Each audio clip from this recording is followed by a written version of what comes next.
Lima, 1615. The old man clutches a parcel, fat and square, that he's dragged from one end of a fallen empire to the other.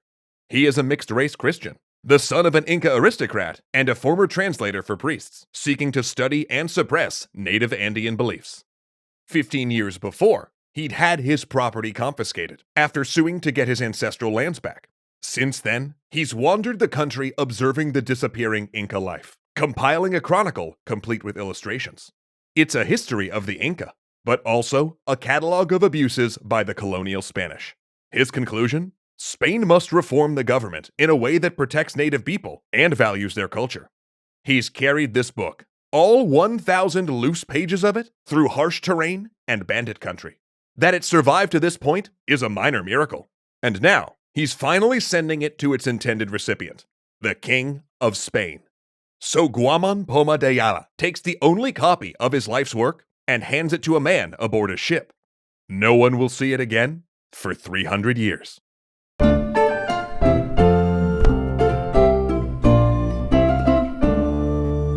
When you get off the plane, the first thing you notice is how thin the air is.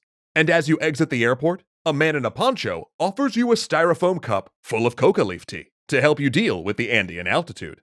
And your hotel has oxygen tanks in the lobby. Cusco sits at nearly 3,400 meters, or 11,200 feet in altitude. When you walk the cobblestone streets, you feel dizzy and have to stop for a breath after a few blocks. And then, you start to notice something strange. Every large Spanish building in the city has been built on a foundation of Incan stone. That's because the Spanish didn't build Cusco. They merely built on top of it. It was in fact the Inca who, despite the altitude, built a city here. And not just any city, mind you. A city that ruled the largest indigenous empire to ever exist in the Americas. The Inca Empire spanned 2,500 miles along the Pacific coast of South America, stretching from present-day Colombia to Chile. And it ruled as many as 12 million people. But sheer numbers can't really convey what an impressive feat that was, because the Inca also controlled some of the most varied and harsh terrain on the planet, ranging from snow-capped mountains to the humid Amazonian jungle to the Atacama Desert, parts of which haven't seen rain in nearly 400 years. Walk the Inca Trail to Machu Picchu, a fairly short route you can still follow today, and you'll pass dusty valleys, lush agricultural terraces, alpine tundra, and jungle. The massive Andes themselves create these microenvironments, forcing the moisture out of passing cloud formations so part of the Inca heartland remain wet, while earth in the other areas stay powder dry. In fact, many settlements stand at altitudes that are difficult to breathe in for anyone but the Andeans, whose lungs have adapted to absorb more oxygen. Actually, after building all of these celebratory churches on the foundations of the Incan capital of Cusco, the Spanish moved the capital to Lima, partially because they couldn't handle the altitude. But despite the complexity of ruling over and building in such varied environments, the masonry of the Inca Highway cuts through all of them, at times tunneling through solid rock, winding its way through ruins of settlements, fortresses, terraces, and temples. And the Inca built this sophisticated state without iron tools, the wheel, riding or draft animals, money, or a written language. However, they did have quipu, a series of knotted ropes that help them calculate complex equations and remember numbers and dates. But the rest of their culture, their folklore, their religion, and their history was all oral. Which becomes a bit of a problem when it comes to telling the history of the Inca Empire. Because while the conquest is well documented, we have no sources from before the period of the Spanish conquest. Like the buildings of Cusco, where Spanish constructions stand on Inca foundations, all of our stories of the empire come to us to one extent or another via their colonizers. Following the Spanish conquest, dozens of priests, administrators, and former conquistadors set to work interviewing native people in order to capture the empire's oral history. And while these accounts are better than nothing, their usefulness is, mixed at best. See, after the fall of the Inca Empire, a struggle began over the empire's cultural legacy. Spanish authorities stripped the valuables from shrines, leveled temples, suppressed native religious practices, and confiscated the imperial mummies. And part of that campaign involved collecting and telling the Incas' oral histories. Some of the priests collected these stories in hopes it would assist in conversion. But many considered the Inca devil worshippers, or wrote specifically to make their rule appear illegitimate, justifying the Spanish conquest. Conversely, more sympathetic accounts came from conquistadors who married into the Inca elite and had a closer relationship with the culture. But these two can display a major gap in understanding. Even after living in Peru for decades, the Spanish didn't really understand the Inca, or any of the other people who lived under the empire's banner. Their ideas about religion, society, and politics were just too different for these chroniclers to capture accurately. For example, the Inca didn't perceive history in a linear fashion. To tell the history of their four-province empire, they wouldn't start at the beginning. They'd tell the history of the most important province, beginning to end, before moving on to the next most important, and so on. And it's from one of these Spanish accounts that we get the date of the empire's founding. But even that is controversial, and may be entirely wrong. The closest we have to a native perspective comes mostly from a generation of mixed-race authors, the sons of marriages between Inca noblewomen and their Spanish conquerors, all Christians who were born after the empire's destruction.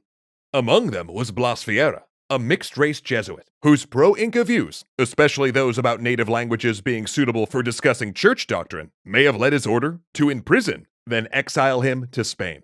Eventually, he was murdered, and his work burned during an English pirate raid. Only a few excerpts remain from his history, mostly in the work of another half-Inca chronicler, Inca Garcilaso de la Vega, who wrote extensively on the empire's history. But while Vega's book, Royal Commentaries of the Incas, is considered the first literary masterpiece by a Native American, it has problems as a work of history. Because you see, Vega left Peru as a teenager and published his chronicles 49 years later, meaning his memory of the oral history had likely degraded. Not to mention, he was writing with a specific objective in mind, while Guaman Poma rallied against Spanish abuses, and Valera pushed for indigenous language and culture to be seen as equal. Vega portrayed the Inca Empire as a perfect society, one without poverty, where aristocrats, like his family, provided everything a person would need. In fact, it appears that this mode of argumentative history was a hallmark of Andean culture. To the Incas, it seems, history was not necessarily about capturing reality in a fully accurate picture, but rather in molding the past to make a specific point. For example, the Spanish found multiple Incan families in Cusco told elaborate but conflicting versions of the same history, each using it to justify their claim to a piece of land. And as a result of these conflicting testimonies, modern historians have come to vastly different conclusions about the empire depending how they read the sources. And because of this, Incan society has been portrayed as everything from a communist utopia to a totalitarian nightmare. And details of the empire's founding continue to be debated. But the histories, paired with archaeology, do tell us this. In the early 13th century, a line of kings began coalescing around what would become the city of Cusco. Manco Capac, the semi-mythical founder, and as the legends say, one of the first people to walk the earth, established the kingdom of Cusco before turning to stone. Then came his successors, each taking the ruling title of Sapa Inca, each named for their greatness in construction and war. And they each took names that matched their glory, and were also pretty baller if I do say so myself, such as the valorous, generous Inca, the left-handed, the splendid accountant, the magnanimous, and my personal favorite, he who weeps blood. They built the city and expanded their territory, creating the Inca ways of life and bringing order to a chaotic world. Or perhaps not. Because archaeological evidence indicates that many of the things we consider Incan accomplishments, their farming terraces, building style, agricultural products, statecraft, roads, and knotted quipu, were actually inherited from previous Andean societies. But regardless of their source, the Inca were about to use these tools on a scale no one had ever seen. Because in Cusco, the Sapa Inca had a son. He was not the oldest, nor the favorite of his father. But he was intelligent, brave, and with a ruthless vision.